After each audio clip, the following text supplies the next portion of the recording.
This is Kaia McKenna, the conduit of karma, and you're listening to the Fans View podcast. Stay magical.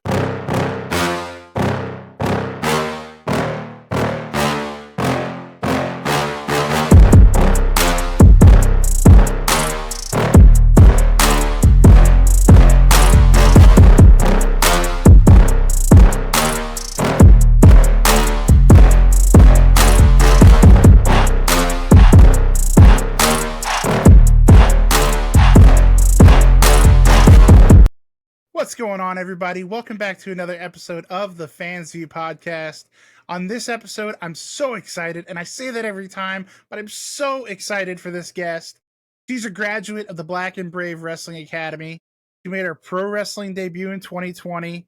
She was ranked 233 in the 2024 PWI Top 250. You might know her as the Conduit of Karma, maybe the Good Witch. I know her as a fellow pug owner, so we just share that bond immediately. Kaia McKenna, thank you so much for coming on the show tonight. Thank you so much for having me, Jarrett. I'm really looking forward to our conversation. We've been trying to make it happen for a couple of weeks, but it seems as if 2025 has been pretty wild right out the gate. I'm telling you, let's see, you had what? Neurovirus, a broken jaw or fractured jaw? I dislocated my jaw. Dislocated. I was going to get there eventually. On top of just life, we have just been ships passing in the night. You know, let's just get it all out of the way now. Yeah, there you go. Sail smoothly through the rest of the year. I'm all for getting it out of the way. Just ripping the Band-Aid off. I think we said that in 2020, though, and we know how that went. So let's just pump our brakes and just, let's not put that into the ether again. Gosh, on to happier news. I'm just going to jump right in because I know you're a busy lady. You've got stuff to do. When did you first find professional wrestling, like, as a fan? I grew up watching wrestling. I think that's the case for a lot of us. My parents watched it. My grandma watched it. I watched it with my brother. My mom would take us to the house shows. Like, I'm from a smaller town in Maryland, so we were never, like, close to a big city. Yeah. So we would go to the local house shows or, like, small indie shows when we were kids, and it's something I had always had a love for. Right. But I'm a little bit older. So when I became an adult and I could choose what I wanted to do with my life, there were not a ton of opportunities for women in professional wrestling just yet. So I went and lived a very normal civilian life. And then I had some life changes and I had the opportunity to go to wrestling school. I was like, why not? Like, I don't have a house. I don't have a job like holding me any place right now. So why not? I'll do it. Always wanted to do it. Let's do it. I love that. Who were some of your favorites, during that, maybe like during the beginning of your fandom? Like, who'd you grow up watching? I grew up watching, like, oh my gosh, like mid-90s, lots of like Eddie Guerrero. I love Dean Malenko. I used to love like ECW. I love like when they would bring like the Japanese, the Michinoku Pro guys over and they would do those really fun like tags and scrambles. Those were great. I loved Chyna. I was like, there was nothing like Chyna. She's like the first of her kind, right? Absolutely. I love Chyna. I love Luna Vachon. So I grew up in that era for sure, like a little pre-Attitude era, like Shawn Michaels, come on. I'm definitely a Shawn Michaels kid. Yes. So that was the era in which I grew up and then I really started watching, but I have watched all through like, the Attitude era, the Ruthless Aggression era, into like the more modern eras. Being from the East Coast, I was very big into Ring of Honor when I was in high school and college because we could get to the shows locally. So a lot of the guys that are at WWE now at the top level were guys that I saw when I was in college, like at the Field House in Manassas, Virginia, doing the thing. Gosh, I'm just giving away my age. But it's something that has always been a part of my life, no matter what else I've been doing. I've always been a wrestling fan and someone who's been very avidly interested in professional wrestling. Yeah, I love that because it sounds like you're a child of the new generation, like I am. It was very humbling when I had a young lady on the other day, and she said like the first match she ever watched was in like 2008. That was tough. Well, one of the things I spoke on, right, is when I became of adult age and I could decide what I wanted to do with my life, there were not a lot of opportunities for women to go get trained in professional wrestling. You had wonderful female independent workers. You had like Allison Danger and Mischief and Daisy Hayes, like Lexi Fife. You had these women that were trailblazers, but training was not as accessible as it is now, right? Right. Flash forward 15 years, and you can be a 19, 20-year-old girl who saw their first wrestling match in 2008 and just go to a phenomenal wrestling school like Black and Brave or Nightmare Factory or wherever. You can just sign up and you can go. And I love that there's that access, but there was not that access for me at that time. Right. But because kids are starting so young, I say kids, right? But because people are starting at such a young age now, because it is so accessible, there is a whole group of women that are interested in professional wrestling, but maybe their entry point was not the same as me or you, right? They liked John Cena, for example, or there are people who are pursuing professional wrestling now that are 19 and 20 that Seth Rollins is to them what Shawn Michaels was to me. Right. Or there are women that have never really actually watched professional wrestling, but they absolutely love Nikki Bella and they loved Total Divas and they loved Natalia and they loved that energy. So I've had to learn that not everybody's interest comes from the same path either, right? Right. And especially as we have such a range of ages involved in the business now, people's entry points vary. I love that. Such a well thought out response. And you're the segue. My brain works. It does work. I'm a wrestler. My brain works. I promise you. You're the segue queen too. Obviously, you brought up Seth Rollins. You brought up schools not being accessible, but you actually trained at the Black and Brave Wrestling Academy. I did. What drew you to that school? Because, like you said, you're an East Coast girl, but that is not on the East Coast. That is far from the East Coast. So what kind of drew you to that school in particular? Couple of factors. I am on the East Coast, so while there is an abundance of professional wrestling schools here, there's abundance of traffic. And my sanity has value. And a lot of the programs on the East Coast are longer term. They're like 6 months to a year. They're multiple times a week. That is, if you're working a day job, because we all have bills to pay. Yes. That is 3 or 4 hours in traffic a day, 3 times a week. Like wear and tear on your car. Tolls. East Coast has crazy tolls. I'm originally from New Jersey. I feel your pain so hard right now. The DC tolls are nuts. It was $32 to get into the city the other day from Virginia. That is what it is. There's that factor. So there's that. That was a driving force because I was like, do I want to devote this energy to do this out east? Or if I'm going to be spending all of this time and money and resource, should I just go somewhere elite that I really want to go? And that's kind of what drew me to Black and Brave is I was like, wow, this is the best program. This is the best. This guy is there. He is the champ. Like he is the person to learn from. And it is 3 months. And you go and you learn professional wrestling. And I've trained many places and there are many techniques and many ways people train professional wrestling. But I will say the way that Merrick and Seth have structured their training program is so effective because it is organized and you learn and everything builds upon everything. And that was a huge draw for me too, is like having that structure, almost like a college course or a syllabus, right? So you're retaining what you're being taught. You're not just doing arbitrary things and hoping that some of it sticks. So just like the professionalism and the elite level that you get at that school was a huge draw for me. And you said you trained, with multiple different places. Yeah, since I graduated, I kind of drop in and just kind of see how other people do stuff because I think everyone has something to offer and everybody you can learn from, right? Right. Yeah, absolutely. Are there any, I guess for lack of a better term, are there any high profile schools that maybe you've dropped in on that you could name drop? I love training when I'm out east at Worldwide Dojo, which is world famous CB Cheeseburger in Bristol, Pennsylvania. It is the old Ring of Honor school, which is very, very cool. Right. But he is a phenomenal coach as well. He's very, very patient. He has an incredible wrestling brain. Like Cheeseburger, just the way he thinks about professional wrestling and the amount of information that he retains is seriously so impressive. And he is so kind. So if you are out east and you're not trying to make a big trip out to the Midwest or to the South or to the West Coast, I would definitely recommend training with Cheeseburger. He is a gem. Such an underrated talent and such an underrated human being. How difficult, because you did debut in 2020 and we kind of alluded to 2020. During a pandemic, let's get just going for it. What was that like?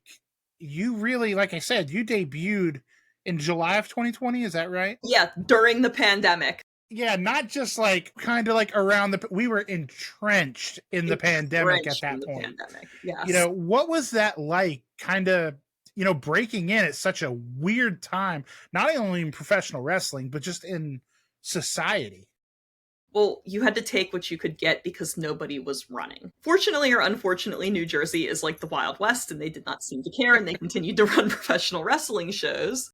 So there are worse places I could have been for it being a pandemic, but being close to New Jersey, I'm in Maryland, was quite great. So I was able to get some small reps under my belt, but the hardest thing was the first like 20 matches I had were not in front of people. And it is so Exactly. hard as a fledgling wrestler to get your sea legs when Yes. you don't even know how people are going to react to what you're doing. You don't know if it's right, if it's wrong. The only audience you have is other professional wrestlers who are like, okay, new kid. Yep. You know, Yep. it's just like, Yep. it is a whole new level of anxiety. And you just have no benchmark. You have no point of reference for like Right. improvement because you've never worked a crowd and seen how they've reacted to what you do, if it works, if it doesn't. So like Yeah. that I was mean, so difficult. The first time I got to wrestle in front of a real audience was when I did a WWR show for Beyond in 2021. And I was like, wow. "Oh my god, this is what a crowd is like. This is awesome. No wonder people love this." Because I was like, I hated wrestling. I was like, this is horrible. What is this? Why do people do this? Like, I feel like everyone Right. hates me and I suck and I don't know what I'm doing and I'm confused and lost. And then like when I got to work in front of a crowd and I got to experience that magic, I was like, oh, okay, this is okay. This is okay. But I hated wrestling because of it. Like the pandemic made me hate wrestling because I was like, this can't be what it's supposed to be like. And Yeah. it made me so grateful for crowds and fans because it really is what makes the experience worth doing. Yeah, for sure. And I mean, I can't imagine, like you said, you have no one there to kind of No, bounce things off of. I can only imagine how easy it would be to maybe slip into some, bad tendencies and start to develop bad habits. or when And you're then you get so out there in the new, real world. Yeah. when you're so new and there's so much you need to improve upon, it's hard to even start with anything because you're just like, well, okay, kid, keep going, kid. It's like, oh, Yeah. okay, okay, cool. I was very fortunate that early on in my career, I did have some good opponents during that time that were really good leaders. Like I got to wrestle Masha very early on. I wrestled Holly Dead very early on.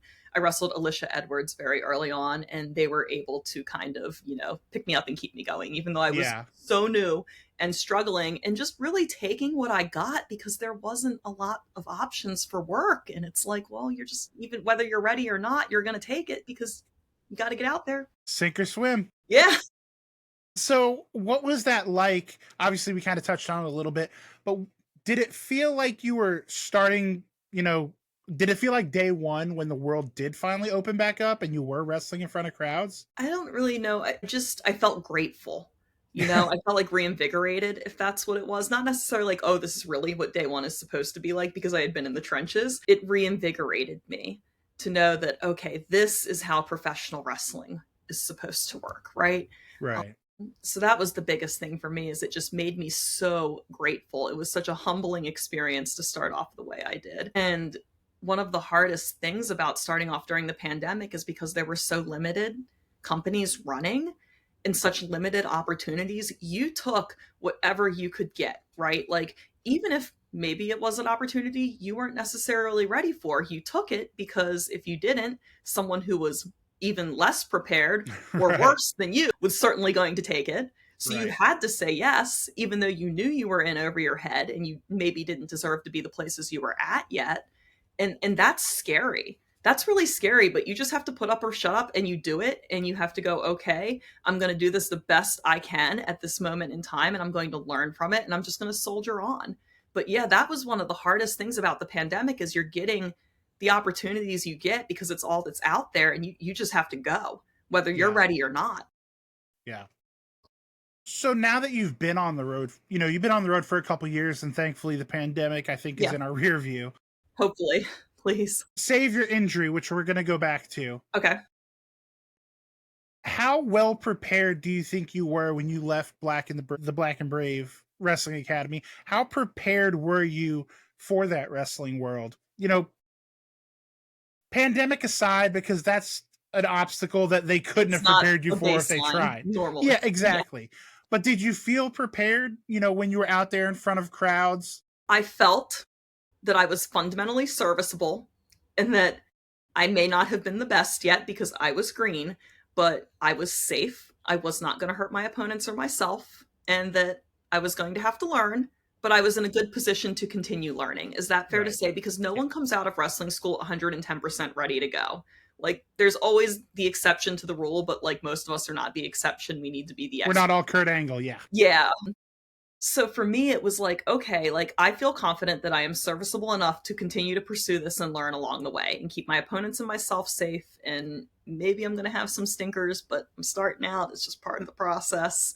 Yeah. So it does. They really do set you up for success in that sense, right? There's in 12 weeks, they cannot crank you out and turn you into like a prodigy, right? But they can set you up for success in the best way possible by making you very serviceable, fundamentally solid, and safe. Yeah. And so I want to go back to it now.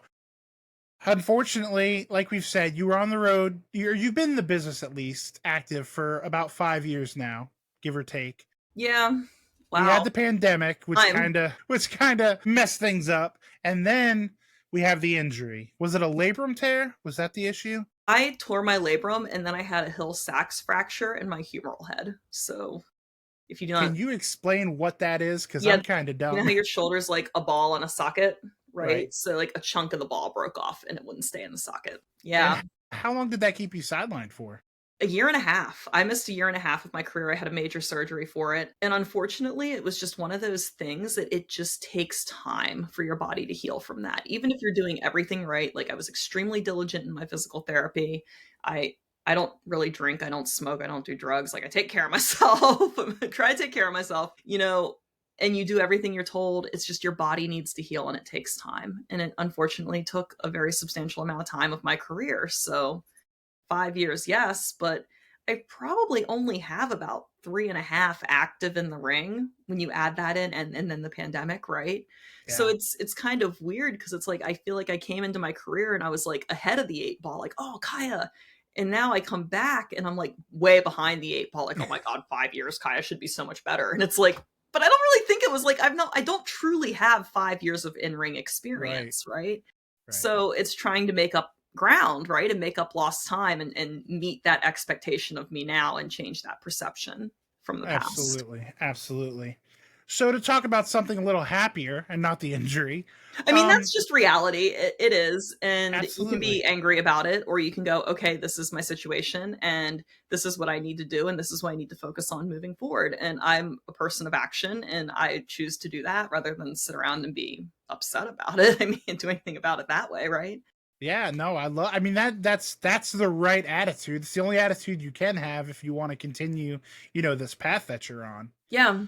Can you give me a little back? And I feel like what you just said might kind of blend into my next question, but can you give me a little background and maybe peel the curtain back a little bit on the moniker that you run with, the Good Witch, Kaia McKenna? It's certainly an original. I am the balance. The yes. Good Witch, the conduit of karma. The karma flows through me, right?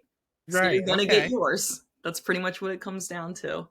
If you want to dive even deeper, my family are witches. My aunt's a high priestess. There's a coven. Whole 9 yards. We are gray witches, so we're very much about restoring balance to the universe. And my aunt was actually the one who came up with the nickname, the conduit of karma, for me. And it has been a phenomenal nickname for me going to the ring. I think it's very fitting. I'm a very intense wrestler. I'm very aggressive, very nice and very positive, but it's business. I'm going to do what the universe needs me to do when I step into that ring to ensure balance remains. I love that. I love that you were just going to gloss over. I come from a coven of witches. No well, biggie. I mean, like, for the sake of time, right? Like, oh, Kaia, we have time to discuss. Dive on the witchdom, right? Okay, that's going to be your return to the Fansview podcast. Return. So something else that I found incredibly interesting about you is you're your own seamstress. I am.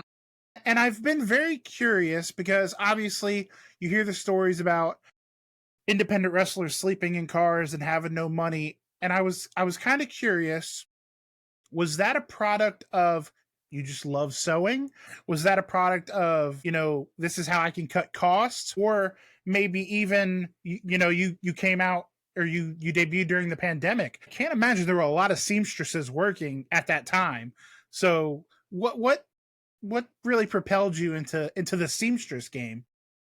Everyone in my family sews. My mom makes clothes. My aunt and my grandmother are quilters. My grandma used to babysit me a lot when I was a kid, and I would sit and help her cut quilt blocks and, help her sew. And I just learned to sew as a kid from being around them. It's always been something I've done on and off. And then when I started to pursue professional wrestling, it really came in handy. When I started, though, I was not particularly great. I had some ugly little gears I made at first to get to where we are today, but everything is a process. And the more you do it, the better you will get, right? For me now, I work in tech. So it is nice to sew because it gets me away from these screens that we're always Yes. on.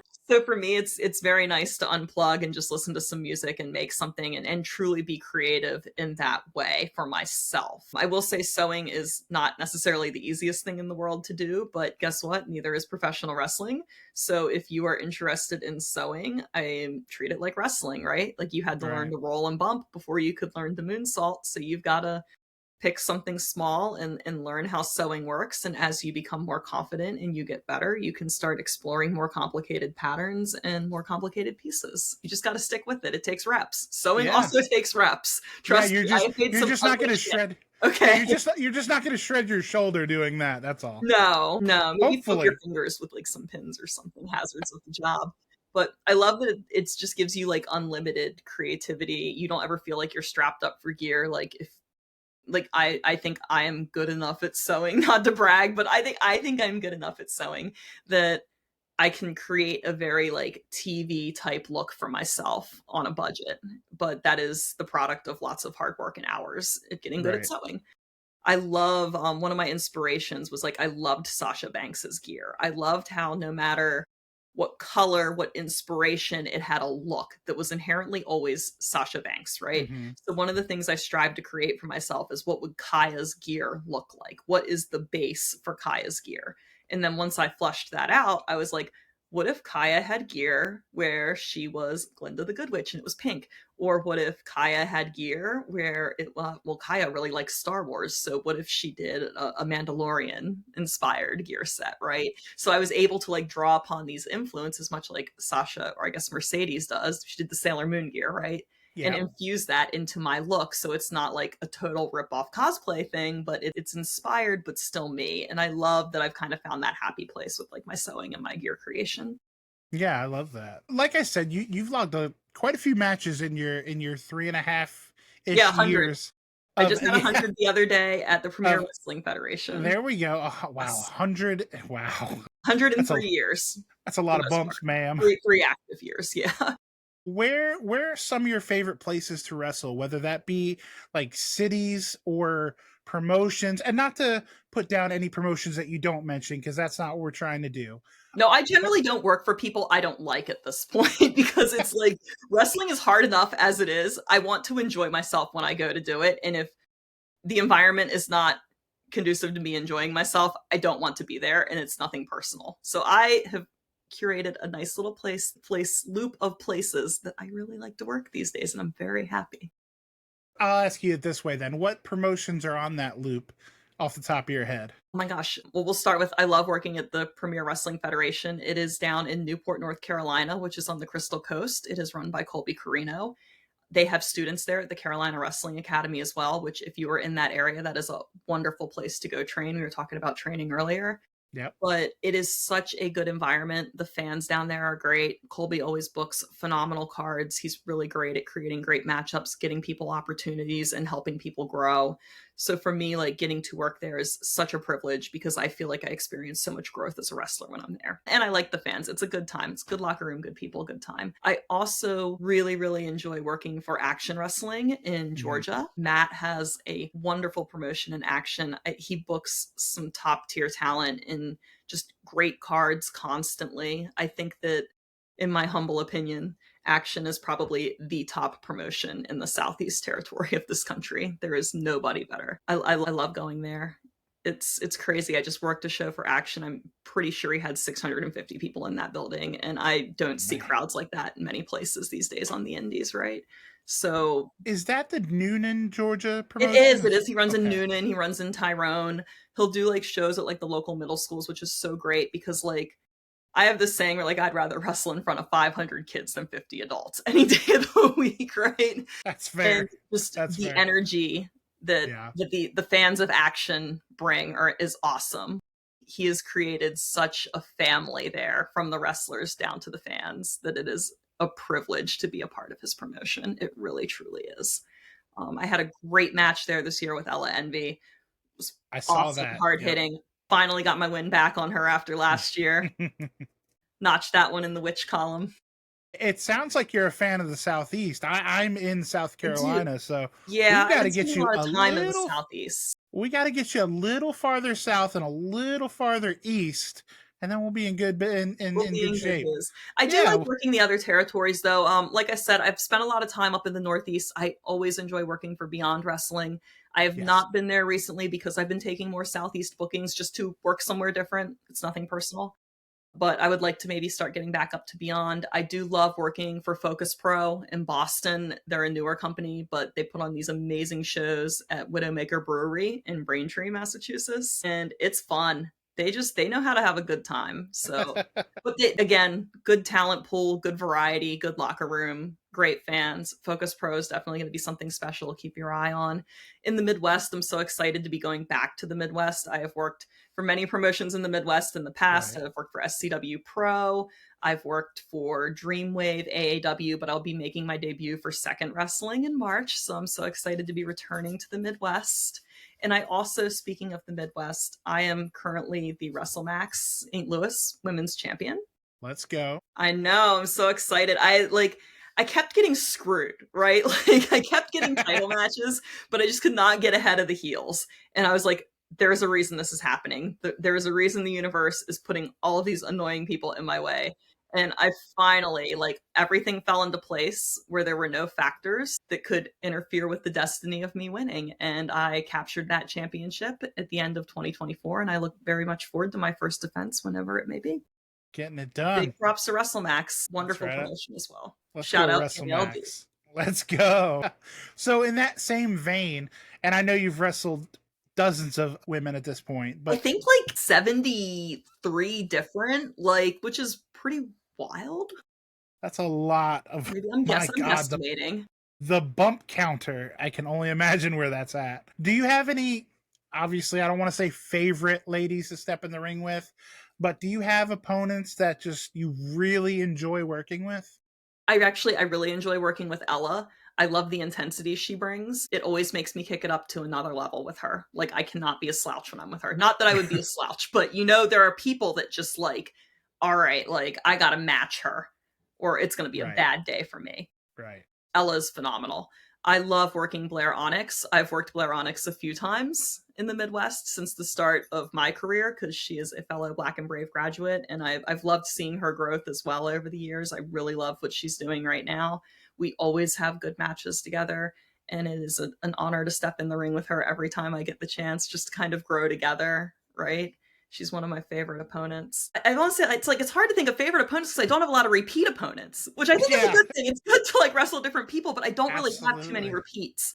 Right. So yeah, I feel privileged to step into the ring with girls like that that always make me better. Yeah, that's definitely, those ladies that you mentioned are definitely that's fierce competition right there. Yeah. So that's a great answer. We've talked about your indie run. I want to talk just a little bit, touch on it. Baby Kaia did a little bit of work with AEW. Can you talk about what that experience was like, being so early in your career on top of the worst feeling in the world? Let me tell you, the worst feeling in the world, and we kind of touched on this earlier, is having to take an opportunity that is a privilege to get because pressure is privilege, but having to take it well knowing that you were not ready. That you have no business there. And that you're going to get eaten alive. You gotta nut up and do it because this is what we do. This is what we do, sister. So it was extended to me and I was extremely grateful. And I took that opportunity and I learned so much from it. Thunder Rosa kicked my ass. But I learned so much from that one day. And if I had to do it all over again, I would still do it. Even though I was very new and very green and in over my head.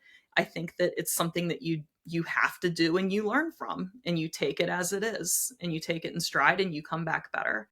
So I'm so grateful for that, but it was terrifying being that new and being in that position, for Yeah. all the, it truly was. It truly was. And I'm not going to sit here and act like I knew what I was doing and I deserved that because it's like, I was so new.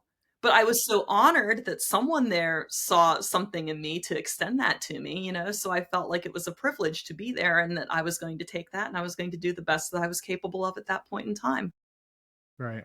Hopefully one day I get to come back and maybe like I notched my win back on Ella, I'll eventually somewhere down the road get mine back on Thunder Rosa. Did you have any opportunities to spend any time with Dustin Rhodes? Because obviously all the women at AEW just scream his praises about how, I think entrenched he knew in. how new I was and he was extremely kind. He Yes. was Okay. wonderful.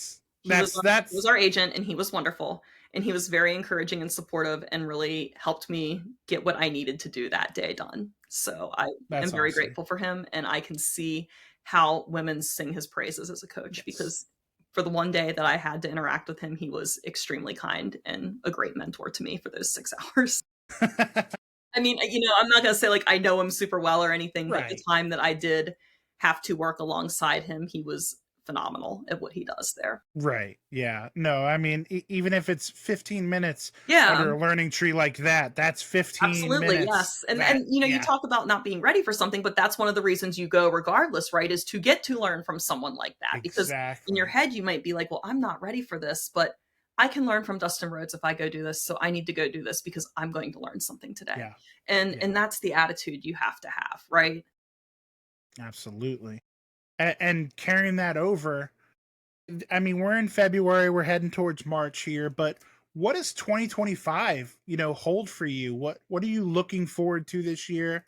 Obviously I know you're on the road, you're logging matches, but what does 2025 hold for Kaia McKenna? I think that 2024 was for me a lot about finding my footing and regaining my confidence after my injury. And now that I have regained that confidence and I have found my footing, I am going to dominate 2025. There is nothing holding me back inside of me anymore.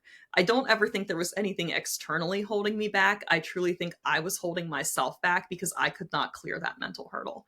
But I am ready. I am so ready. I have never felt this ready. Like, I think I've said like, oh, I'm ready in the past. I'm getting hyped. Let's go. No, like I'm absolutely ready. I am confident in my abilities as a worker now. I am confident. I know what I do in the ring. I know what I do well. I know what I don't do well, but I know what I do well. And I've really kind of found my voice and who I am and what I want to project every chance I get to have a match. And that has made wrestling fun in a different way for me this year, right? So I really look forward to just exercising this confidence that I have finally found within myself and seeing the difference that it makes in the trajectory of my career this year. I am ready. You getting me excited. I love that. I love that answer. Like your love for professional wrestling really, like it comes through when you talk about it. I do love professional wrestling, and I think everybody says that, but like I'm an adult in the real world. I've got a job. Like I guess I don't have to do professional wrestling, right? Like I choose to do this because I love it. I choose to spend my free time and my money and my resources and my mental capacity doing this because it is something I truly love and I have always loved this business. And I just think it is an absolute honor to be a part of it in this capacity. I would never take that for granted. And I love that. It's something that you need to love this business because people are like, well, it's not going to love you. And I don't necessarily agree with that. I think that if you are someone who truly loves professional wrestling, wrestling will love you back with the right people in the right places, Yeah. So you have to remember that you do this because you love it. That needs to be the reason we're all here because any of the other reasons are very, very fickle and they're not going to be fulfilling for you in the long run. You need to be here because this is something you truly, truly enjoy doing and that you would do regardless of your barometer for success. Yeah, absolutely. That's so well said. And I really think, not to blow smoke, but I think professional wrestling is lucky to have a steward like you that has that mindset and that love for the business. You have to love this. Absolutely. If you're just trying to like make money, there are plenty of ways to make more money. Okay. If you just want attention, there are plenty of ways to get attention that are easier than professional wrestling. If you want to be famous, the internet offers a treasure trove of ways to be famous that are easier than professional wrestling to pursue. But they're still out there, unfortunately. So, I'm not here to say who is and isn't, but what I am here to say is, like, in order for this to be worth your time and efforts, you need to love it. Otherwise, it's probably best to just go find something else to do with yourself. That is solid advice. Absolutely. It is. It's honest. This is not something, like I said, it's very, the fame and the money and the attention from this is very fickle. It's not going to fulfill you. You have to want to be here and enjoy being in professional wrestling environments. Absolutely. Yeah. You can't do what you need to do at the level that it needs to be done unless you have that deep-seated love. And the people that don't have that, they don't make it. Or if they do, they're not around long. If you look at the major players in our business, like people that have been in this business at a high level for 15 plus 20 years, it is because they love it and they want to be here. Because even if you think of someone, let's say Seth Rollins, because I know he's been wrestling 20 years now, however many at WWE, how many people have come and gone over those 20 years, right? But he's here because he loves this shit. And he wants us to love this shit, and I respect that so much. Like, and that's what it takes, is you have got to love wrestling. Like, otherwise you aren't going to be here long. Yeah, that's the understatement. It's just the understatement of the year. I mean, here's why it's Sami Zayn, right? Or like Kevin Owens, like these guys, they love wrestling. You can tell they love wrestling. Yeah. And that is why they are still here at the top of their game, entertaining us years later. Like 100%. You gotta love it. 100%. It's like you said, the ones that don't, we don't know their name. How many people, like literally think 20 years, how many people, even on TV, right, have come and gone in 20 years? Athletic people, good looking people, people that by all means on paper should be extremely successful in this business, but they're gone. Yep. And it's like, you cannot teach a love for this business. Absolutely. I couldn't agree with you more. I'm gonna get off my soapbox now. No, I love that. Like I said, to clip out for social media. There we go. You're like I said, I want to let you go, and I want you to, because you're such a good steward of professional wrestling. It's fewer and far between than it should be that you find someone like you that, everybody says they love professional wrestling. Yeah, I mean, it's easy, but you have, you've given your body, you've given your time. Like you said, you're a grown-ass woman with a real job who's going out here to Des Moines, Iowa, to kick her own ass for 12 weeks and then go wrestle in front of nobody. While working full time. Yeah, there's a global pandemic going on. So I really, and again, I don't want this to be Jarrett, look at it this way. I love tacos. I'm not opening a restaurant, okay? Exactly. It's okay to love wrestling. You ain't got to be a wrestler. That's good advice as well. It's, I had a tweet that got some traction earlier this week where I was basically like, whenever you encounter a wrestling promotion and it's extremely poorly run and you don't understand how this happens, just think there are tons of people in this world that love food and have money and open the worst restaurants you could possibly imagine. So it is what it is. I hate to even pivot off of that, but my next question: bad food or bad wrestling? Well, no. Well, I love to pivot off of that, but I hate to take you away from wrestling. But my next question was, when you're not wrestling and letting the business consume you, what do you enjoy doing, away from the ring? Like you said, you like to sew and kind of unplug from the world a little bit. What are some things that you enjoy doing outside of professional wrestling? I like fishing. I like riding my bike on the boardwalk, it's very quiet and peaceful. I really like hobbies that do not involve other people or technology. I like to read books a lot, but I don't want to read really esoteric, pretentious things. I want to read fodder for my brain. So it's just happy and I can turn it off. Yeah. I read the Star Wars books. I love those. I like to sit outside and do nothing and listen to birds. And I know that's crazy, but there is just a peace in being able to just exist and not need constant stimulation, right? And just go, okay, I'm just sitting here and I am relaxing. I think Daniel Bryan said something about that when he was recovering from a concussion. He would go outside, like listen to birds and look at trees. But like there's something cathartic about just like being able to just stop moving in a world that's go, go, go, right? Yeah, So a lot of absolutely. my hobbies are centered around like just creating a little bit of peace and quiet for myself in the world and just a space to be me. Okay. Well, I love that. This isn't on my list, but we've mentioned Star Wars too many times for me not to ask. Yeah, it came up a couple of times. Where do we stand on Jar Jar? I I'm like going to Jar ask you the Jar. hard-hitting I questions. like Jar Jar. You're I a Jar love Jar, Jar fan? especially as a kid. I loved Jar Jar. Oh my god, are you kidding? Like I grew up in the Phantom Menace era. I was like 11 when that movie came out, or like 10. Like I think that there are a lot of opinions on Jar Jar Binks from adults, and they forget the purpose of Jar Jar Binks is to entertain children, and like not everything is for you as an adult. So I am not a Jar Jar hater. I like Jar Jar Binks. Do you have a favorite? Obviously, it's so hard to just pick one movie, but do you have a favorite? And is it Empire? It is not Empire. I love Attack of the Clones, which is probably not the one Okay. a lot of people like, but I That love that movie. okay, so you're a prequel kind of girl. I am. Well, I Okay. guess that's what I grew up with. That's me too. Me too. I I love. don't tell people out loud how much I did enjoy those prequels. I 'Cause, don't care. People can come for me. Like that is the tribalism is wild, right? oh my Wrestling, like gosh. Star Wars, like anything you're into, there are going to be crazy people who want to just make you not enjoy it. I just say enjoy what you enjoy, and who cares what other people think about it? It's like That is it has no bearings on your existence. Trust me. I that will is gladly sit and watch Jar Jar Binks and Attack of the Clones and eat bonbons and be very happy. Leave me alone. you are my favorite professional wrestler of all time. Like the jury's not even out anymore. It's done with. You are it. Yeah, no, I'm with you though. Now that I feel like I'm in my safe place, like Okay. The Phantom Menace was a really good movie and I really enjoyed it. Did you go see it when they re-released it? I saw it It when was it hit the awesome. theaters first time around. I did too, but I didn't appreciate it because I was a child. To see it again in the movie theater as an adult was awesome. Did my wife still hates me for it, but I did make her go see it again. It's okay. Sometimes we have to Jar- do things for ourselves in this world. yeah, I'm telling you. Spoiler alert, guys, but Darth Maul's, body in two pieces haunted me most of my childhood. That was some of the most intense He stuff I've didn't ever seen. actually die. He didn't actually die.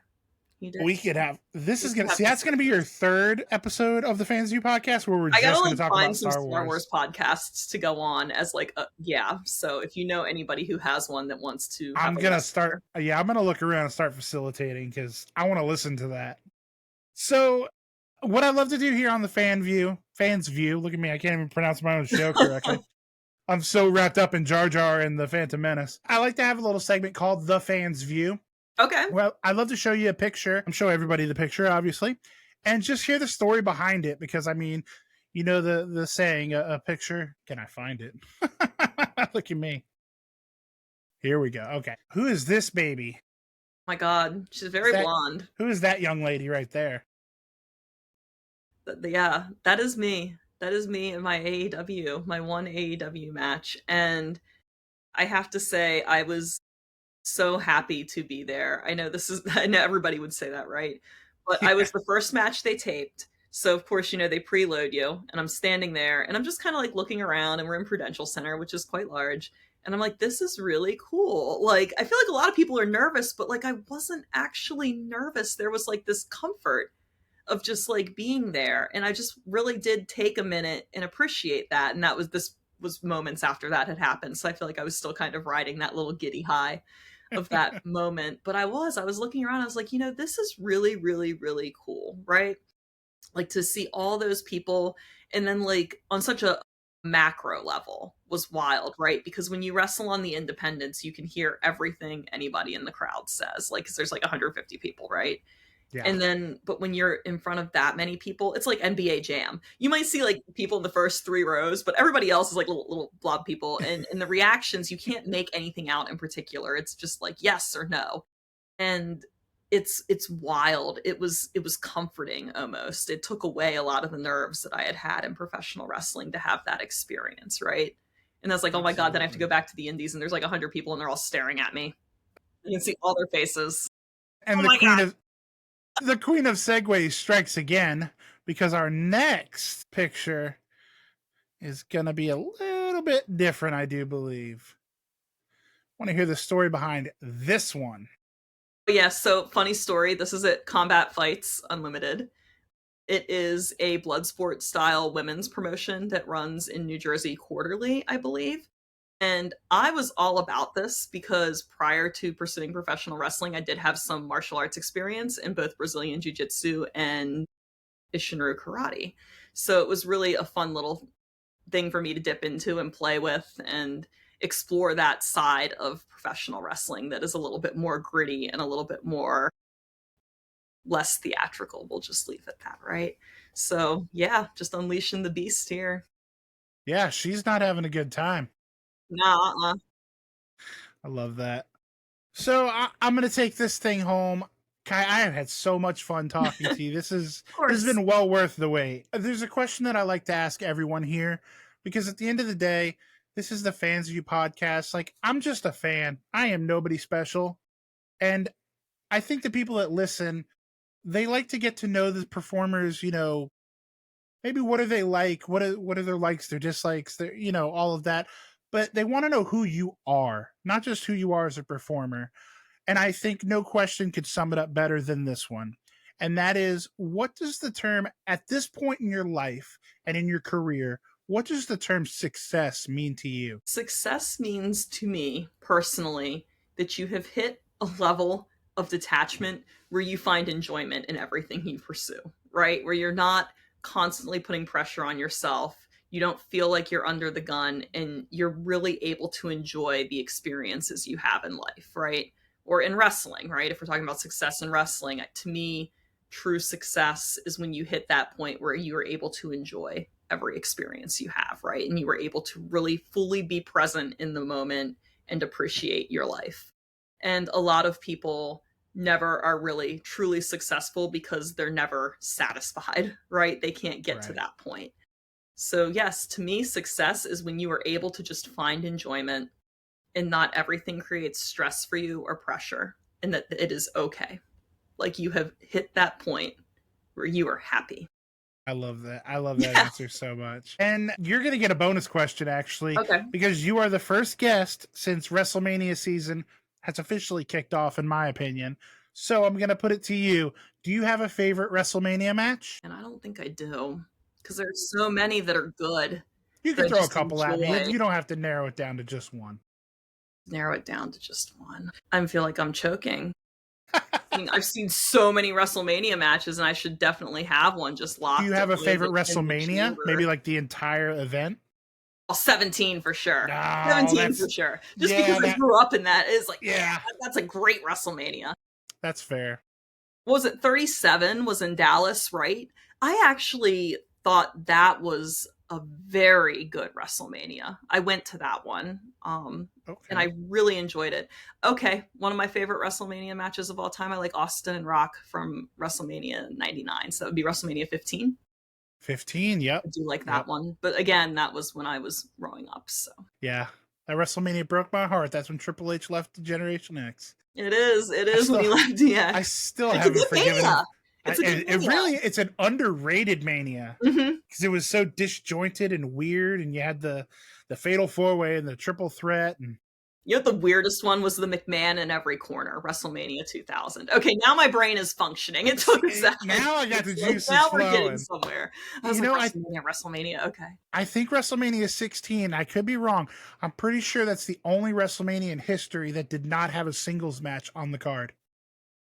There wasn't one singles match. Yeah, you're probably right. Yep, because they all have had at least one singles match. Yeah. I mean, wild times. And then 16 was just, that was peak Attitude Era. I think you had the 4-Way in the main event. You had the Hardcore Invitational. Yeah, that was the McMahon in every corner. Was 16, right? Yeah.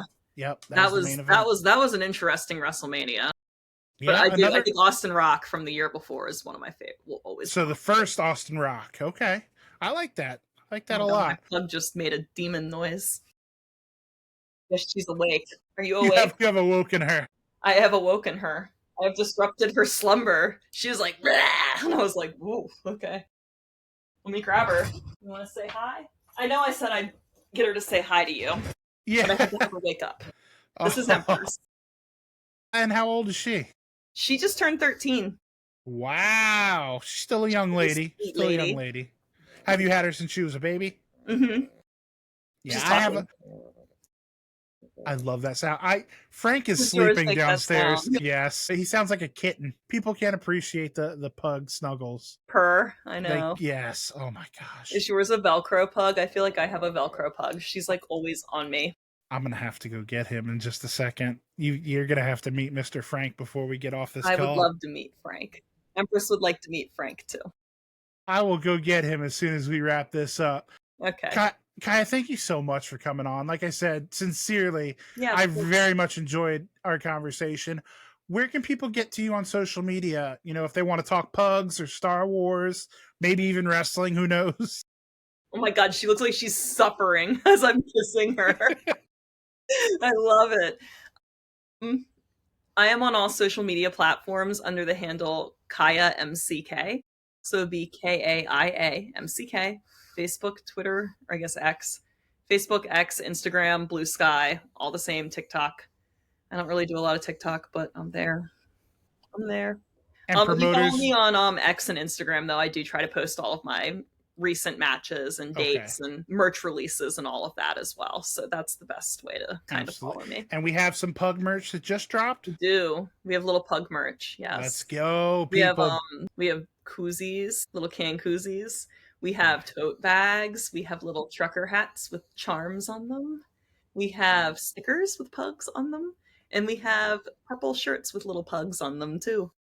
The fans voted and purple won the vote. So we're doing purple. Take all my y'all better money, buy them. Voted Take for all them. my money. We'll make me stuck with a bunch of purple t-shirts, y'all. Love that. And promoters, I guess, can just book you through email. Is that Kaia McKenna Pro at gmail.com. All right. And the merch is Kaia McKenna.bigcartel. And I will have all that in the description, guys, so you can go pick yourself up a t-shirt. Look, she's got dog food to buy, guys. What are we doing? Yeah, here? I do. Let's I have to feed her. a pug. It's and like trust throwing me, food into a sarlacc pit. Trust me. Yes. Well, thank you, Kaia, so much. Thank you, Miss Empress, for making an appearance. Yeah. Disturbing her from her slumber. I know. I'm sorry I woke you up. She'll be asleep in 5 minutes, I'm sure, if she's anything like mine. Mm-hmm. But I hope we get to have you on again. We'll talk some Star Wars and everything we didn't even get to touch this time around. Well, thank you so much. I had a great time chatting, Jarrett. I'll be back. Absolutely. Thank you guys for watching. Make sure to go support Kaia. Like she said, hit her up. If you're a promoter, jump in her email. If you're a fan, Instagram, maybe not TikTok, X. Buy a shirt, a purple pug shirt, guys. What are we doing? Support her. Until next time, guys, I appreciate everybody. And don't forget, call your mom. If you haven't liked or subscribed, you're going to be joking me.